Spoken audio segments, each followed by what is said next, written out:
Kini kita ke soal hukum, Saudara. PD Perjuangan akan memberikan bantuan hukum kepada Wali Kota Semarang, Hevearita Gunaryanti Rahayu, yang diduga terlibat dalam kasus dugaan korupsi.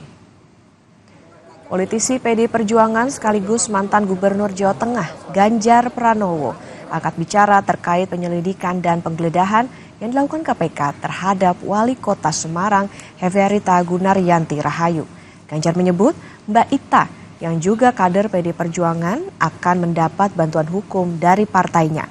Hal itu juga ditujukan agar PDIP mendapat informasi yang jelas terkait kasus yang menjerat kadernya.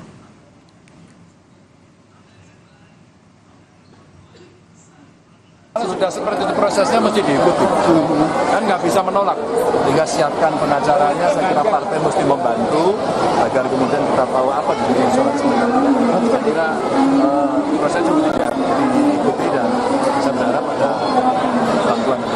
Nanti PDIP ada pendampingan ya nanti? Oh iya dong, pendampingan itu kan. Yang kita juga tahu apa persoalan.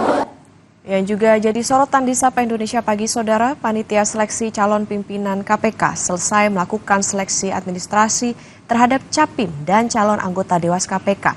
Di tahap seleksi administrasi, 236 orang dinyatakan lolos. Ketua Pansel KPK Muhammad Yusuf Ateh bilang, tingkat kelulusan seleksi administrasi mencapai 74% jika dibandingkan dengan seleksi pada periode sebelumnya. 236 orang ini adalah jumlah yang lolos dari pendaftar awal yang berjumlah 318 orang untuk seleksi calon pimpinan KPK. Sedangkan untuk seleksi Dewas KPK, jumlah pendaftar sebanyak 207 orang dan yang lolos sebanyak 146 orang.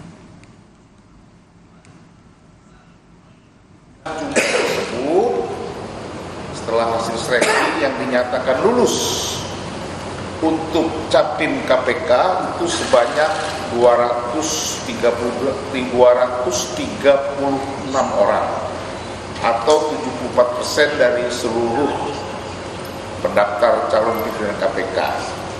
Untuk Dewas itu dari 207 orang yang lulus sebanyak 146 orang atau 71%.